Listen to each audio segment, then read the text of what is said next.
फिर उसने देखा कि एक महापुरुष आसन पर बैठे हैं और दो सेवक सेवा कर रहे हैं। उसने गुरुजी के चरणों में नमस्कार करके कहा, आज मेरे अहोभाग्य हैं जो आपने मुझे दर्शन दिए हैं। फिर महमाली राजा शिवनाग को जाकर कहने लगा, हे राजन, एक साधु संत बाग में आया है जिसकी कृपा से मुद्दतों का सूखा बाग फिर से हरा हो गया है। मुझे मालूम होता है कि संत ईश्वर का ही रूप है। बागबान की बात सुनकर राजा ने वे कुटनियां बुलाकर बाग की तरफ भेज दी और कहने लगा, जाओ बाग में जो संत आया है उसकी परीक्षा लेकर मेरे पास आकर परिणाम बताओ। भक्तजनों, राजा की बात सुनकर कूटनिये बाग में 36 प्रकार के पकवान लेकर गईं तथा गुरुजी के आगे रखकर कहने लगी, हे महाराज, हम आपकी चरण सेविका हैं तथा आप इस मिठाई फलादिक को प्रसन्न होकर खाएं। फिर कूटनिये अनेक प्रकार के कटाक्ष करने लगी, जिनको देखकर इंद्रादिक देवता भी मोह को प्राप्त हो जाएं। वे कूटनिये नेत्रों के संकेत द्वारा गुरुजी पर अपनी कामेच्छा प्रकट करने लगी। उस समय गुरुजी ने एक पवित्र शब्द उच्चारण किया, जग कौना नाम नहीं चीत, नाम विसार गिरे देख पीत, मनुआ डोले चीत अनीत, जग स्यों टूटी झूठ प्रीत, काम क्रोध बिख बजर पार, नाम बिना कैसे गुण चार, कार बालू का कुमन केर, बरसन पानी बूदा बूदा हेर, मात बूंद ते तार चक फेर, सर्व जोत नावे की चेर, सर्व जोत नावे की चेर। उन कुटनियों ने जब यह शब्द श्रवण किया और गुरुजी का पवित्र दर्शन किया तो जो उनके हृदय की कामग्नि ललक रही थी, दहक रही थी, शांत हो गई तथा मन में शांत सागर लहरें लेने लगा और उनके हृदय में ब्रह्म ज्ञान उत्पन्न हो गया तथा खोटी दुर्वासना नष्ट हो गई। अब वे सभी राजा शिवनाग के निकट आकर कहने लगी, हे राजन, आप हमारे पिता हैं, हमें आप अब उस दृष्टि से ना देखो तथा हमें उसी कामुक हंसी से ना बुलाओ। राजा हैरान होकर कहने लगा, हे ईश्वर, यह क्या देख रहा हूं मैं? यह तो मेरी प्रसन्नता पर हर समय आसक्त रहा करती थी, आज इनको क्या हो गया है जो इस प्रकार इस तरह के शब्द कह रही हैं? फिर राजा कहने लगा, आपको क्या हो गया है?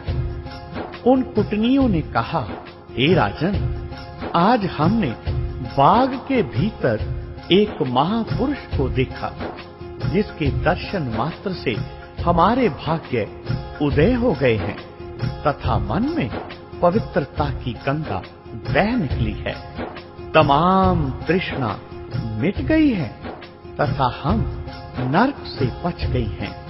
परम संतोष हमें अनायास ही मिल गया है।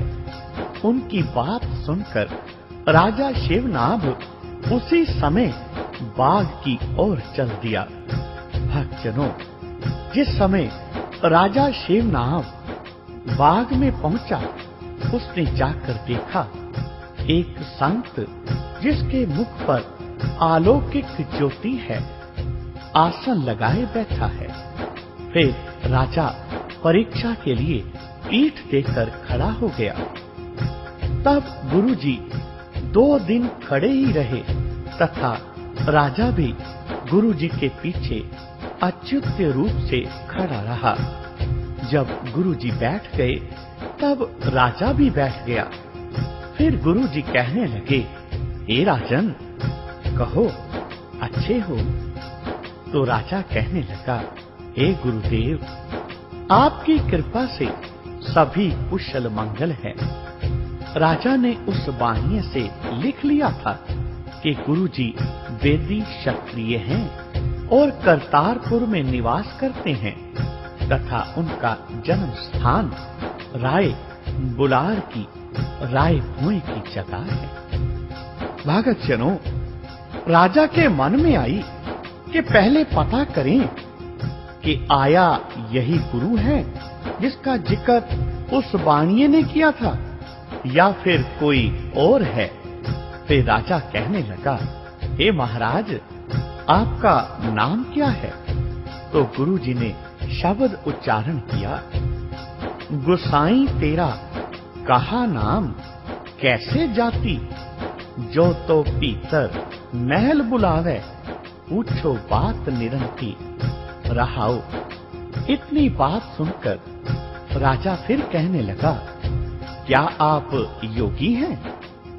गुरु साहब कहने लगे, जोगी जुगत नाम निर्मायल, ताकै मैल न राती, प्रीतम नाथ सदा सच संगे, जन्म मरण गत बीती। राजा ने फिर पूछा, क्या आप ब्राह्मण हैं? तो गुरु साहब कहने लगे, ब्राह्मण ज्ञान ध्यान स्नानी, हर गुण पूजे पाती, एको नाम एको नारायण, त्रिभुवन एको ज्योति। राजा कहने लगा, आप बताएं, क्या आप क्षत्रिय हैं?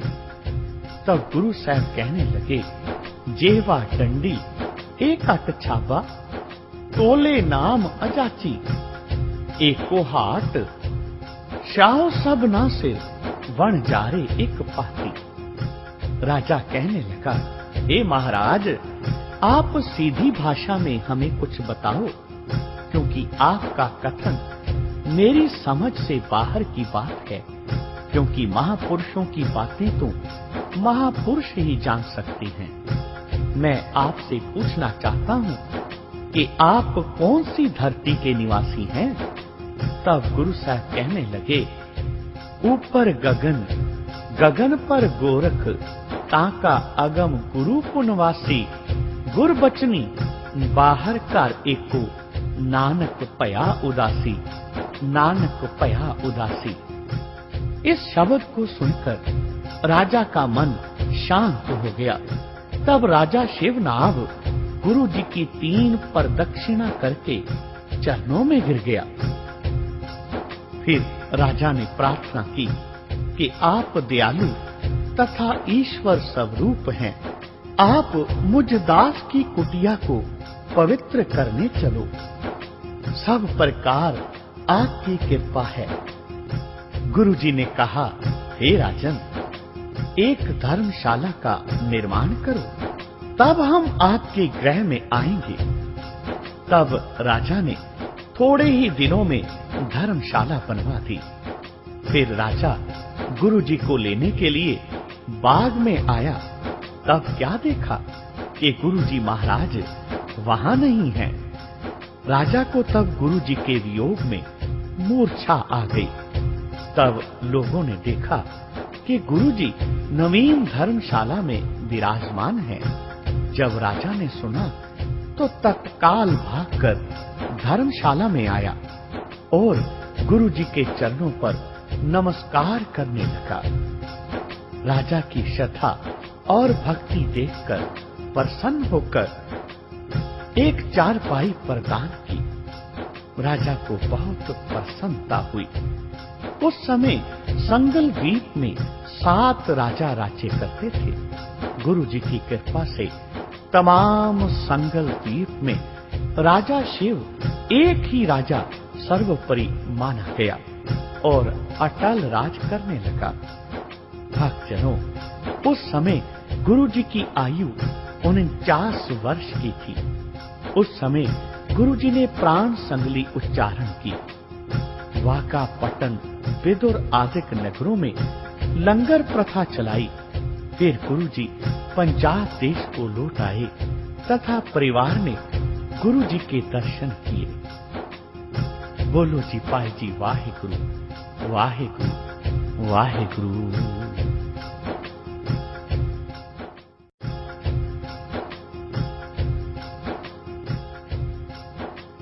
संगल द्वीप में राजा शेवनाग को उस प्रभु परमात्मा के नाम का संदेश देकर गुरु नानक देव जी अपने दोनों सेवकों भाई बालाजी और भाई मर्दाना जी के साथ पंजाब देश को लौट आए। एक दिन गुरु जी ने कहा, हे मर्दाना, पाक पटन में शेख फरीद के स्थान पर एक शेख ब्रह्म है। वह हमें बहुत याद करता है और परमात्मा का प्यारा है। चलो उसका दीदार करके आएं। उसकी आयु भी बहुत है। तब गुरुजी पाक पटन की ओर रवाना हुए।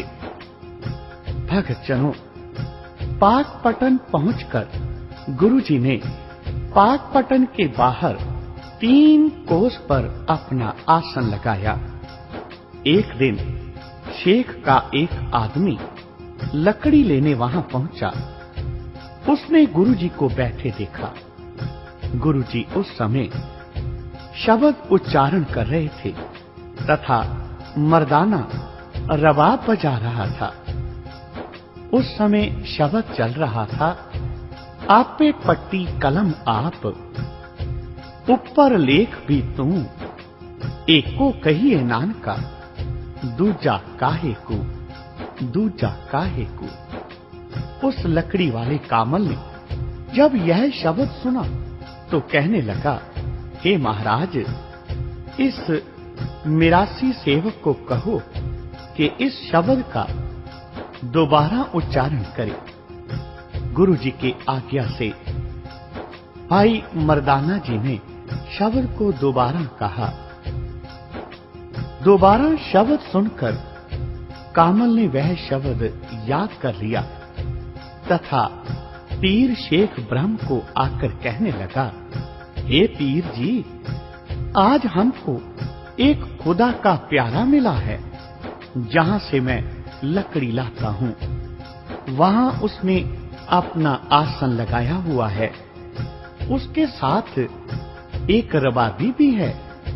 वह बहुत ही सुंदर शब्द गाता है। उसका नाम नानक है। पीर कहने लगा, क्या तुमने कोई शब्द सीखा है? अगर सीखा है तो सुनाओ।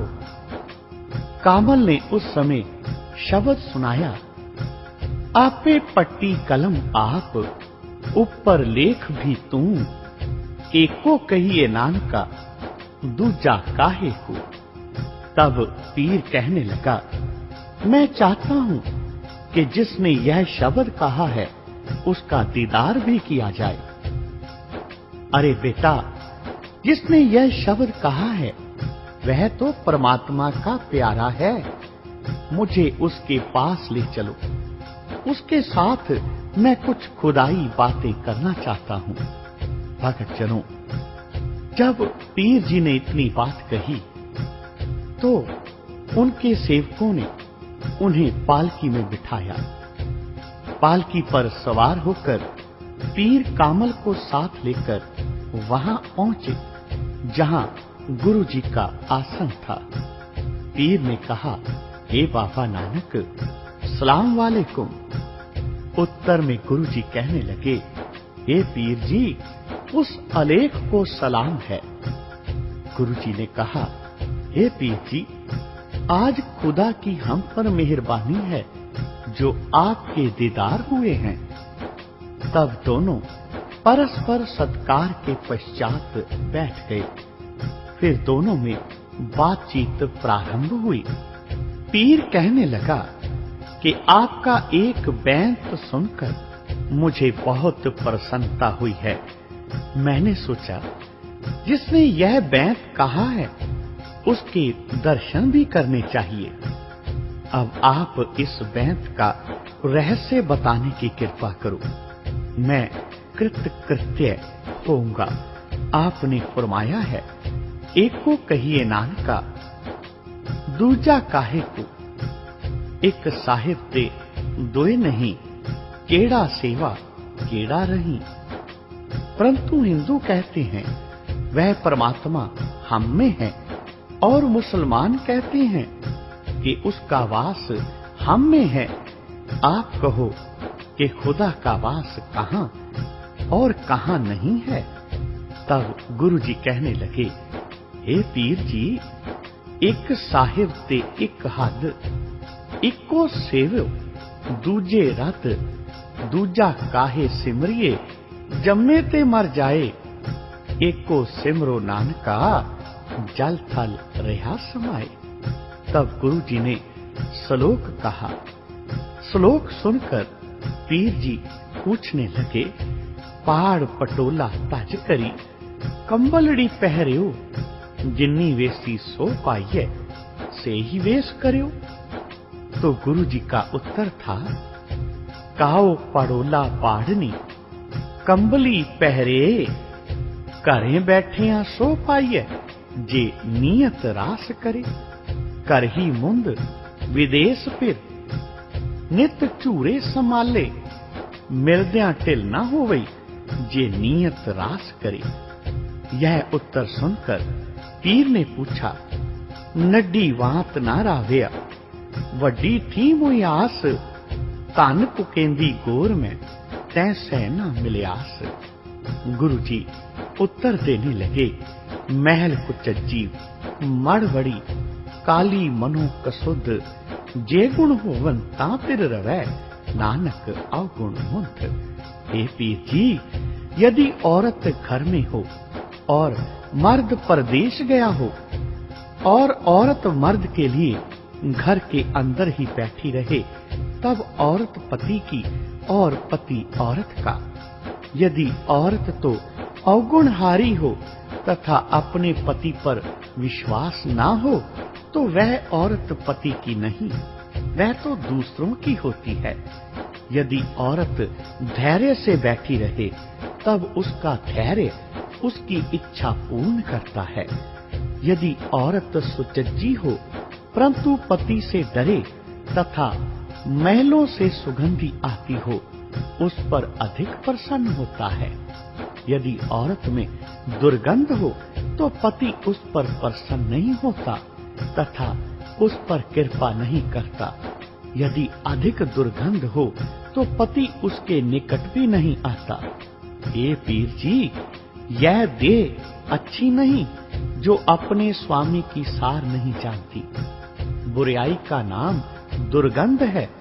यदि अहंकार है, तो उसका नाम महादुर्गंध है। यदि यह सभी दुर्गुण जिसमें हो, तो बताओ उसे पिया प्रभु परमात्मा किस प्रकार मिलेगा। सच्चा स्वामी तो गुणों के साथ ही प्राप्त होता है। इतनी बात सुनकर पीर जी पूछने लगे, कवन सु अक्षर कवन गुण, कवन सु मणिया मंत, कवन सु वेसु हौ हरि, जित वस आवे कंत। कवन सु वेसु हौ करी, जित वस आवे कंत। गुरु नानक देव जी ने इतनी बात सुनकर जवाब दिया, निवन सु अक्षर खमन गुण, जेहबा मणिया मंत, ए त्रै भैणे वेस कर, तां वस आवी कंत। सेवा करे कंत की, कंत तिसका होए, सभै सैया छाड़ के, कंत किसी पै होए। हे पीर जी, जो झुकना है यह प्रत्येक के लिए उत्तम है। बस उसका नाम अक्षर है, और भली बुरी बात सुनकर आगे से उत्तर ना देना इसका खिमना है। तथा ईश्वर की ओर से सुख दुख जो भी मिल जाए, तथा वाणी द्वारा जब कभी बोलना पड़े तभी भला बोलो।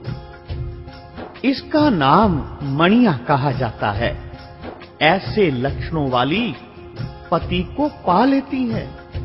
सभी को छोड़कर पति देव उसी के बन जाते हैं। अर्थात जो पति की सेवा करती है तब पति उसी का बन जाता है। जो सेवा करे कंत की, ता कंत तिसी का होए, गरीबी कंत ना पाइए, पावे खरी स्वाल्यो होए।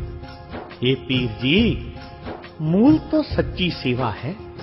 सेविका ही को पति परमात्मा का दीदार होता है। परंतु यदि सेवा में अहंकार है तो ऊपर से कितनी भी सुंदर हो, उस पर परमात्मा प्रसन्न नहीं होता।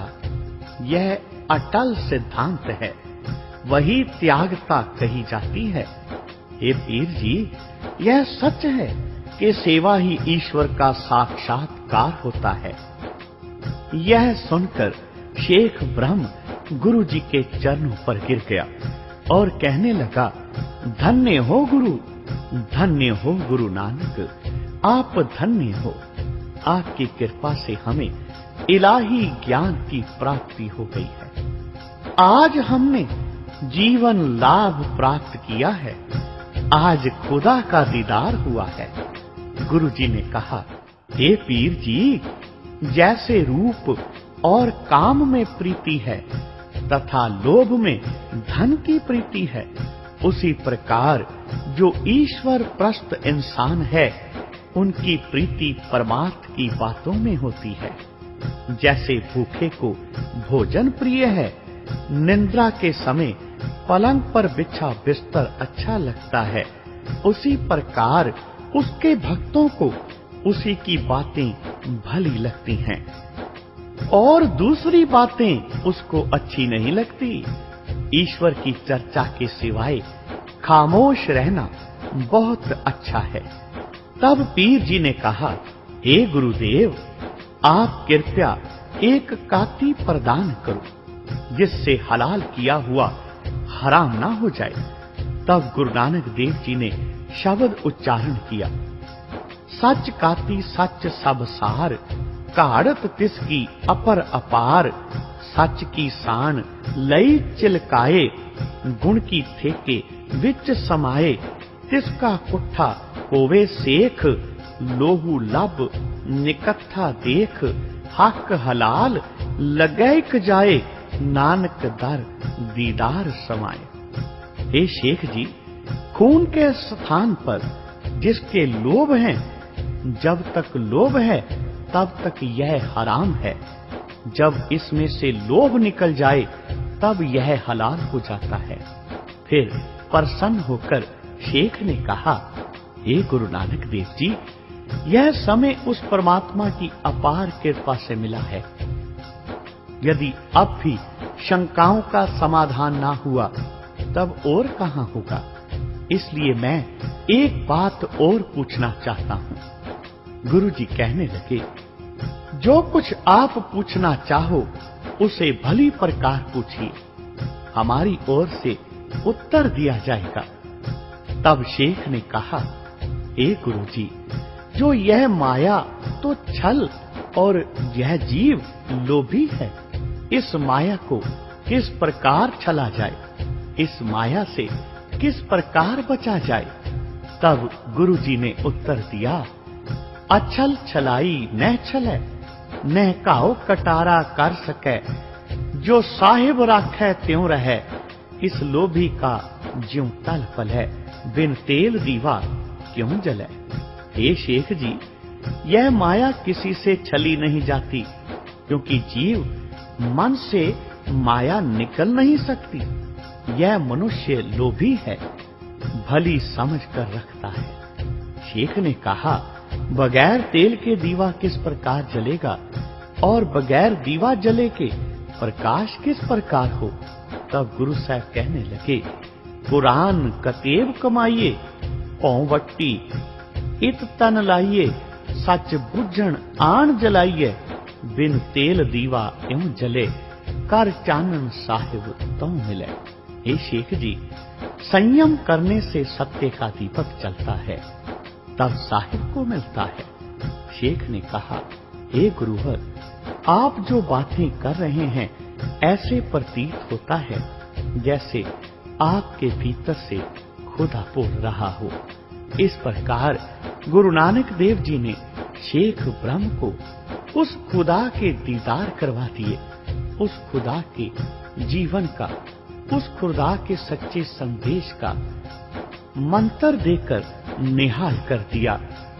भगत जनों, गुरु नानक देव जी अपने दोनों प्रिय भक्तों भाई बालाजी और भाई मर्दाना जी के साथ और आगे लोगों को प्रभु परमात्मा के नाम का संदेश देने के लिए अपनी यात्रा पर निकल पड़े। बोलो जी पाई जी वाहे गुरु, वाहे गुरु, वाहे गुरु।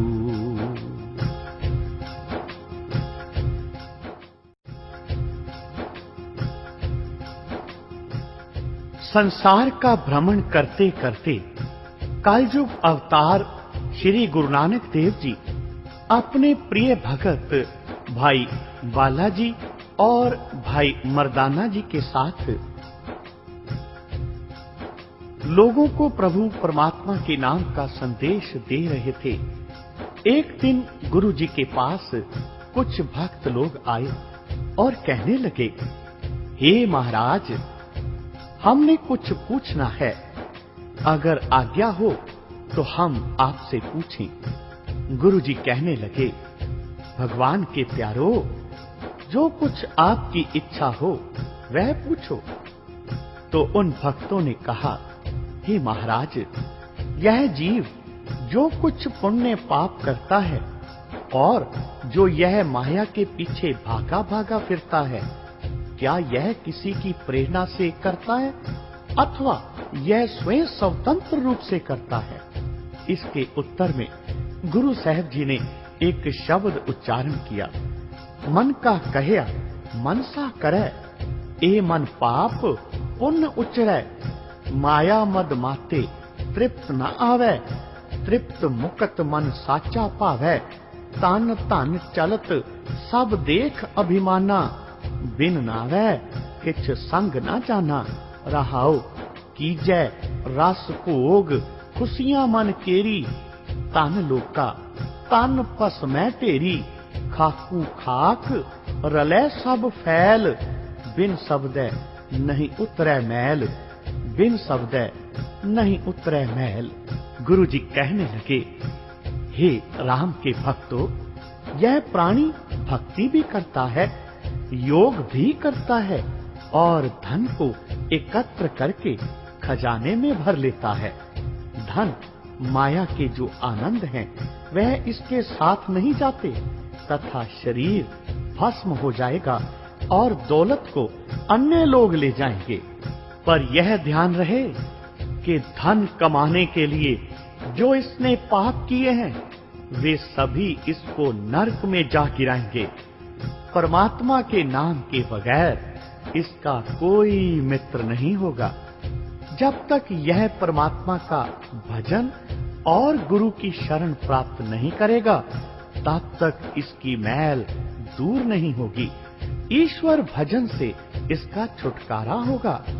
फिर उन भक्तों ने पूछा, हे महाराज, यह प्राणी जिस योनि में जाता है तथा जिसमें नाचता है, यह उस नाचने से किस प्रकार छूटेगा? फिर गुरु जी कहने लगे, गीत नाद तन ताल सकूरे, त्रह गुण उपजै बिन सै दूरे, दूजी दुर्मत दर्द न जाए, छूटै गुरमुख दारू गुण गाए, दारू गुण गाए। हे भक्तजनों, मरने वाले को गीत नाद ताल पखावज बजाए जाते हैं, तब वह प्राणी उनके ही कारण नाचता है। और यह प्राणी जो योनि में पड़ता है, इसीलिए काम, क्रोध, लोभ, मोह, अहंकार तथा ममता के लिए अनेकों योनियों में जाता है।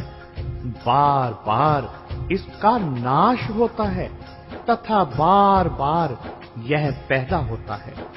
अब का बिछड़ा फिर पता नहीं मिले कब मिले या ना मिले। इन प्राणियों की आयुएं अनेकों वर्षों की हैं, जैसे लाखों वर्ष तक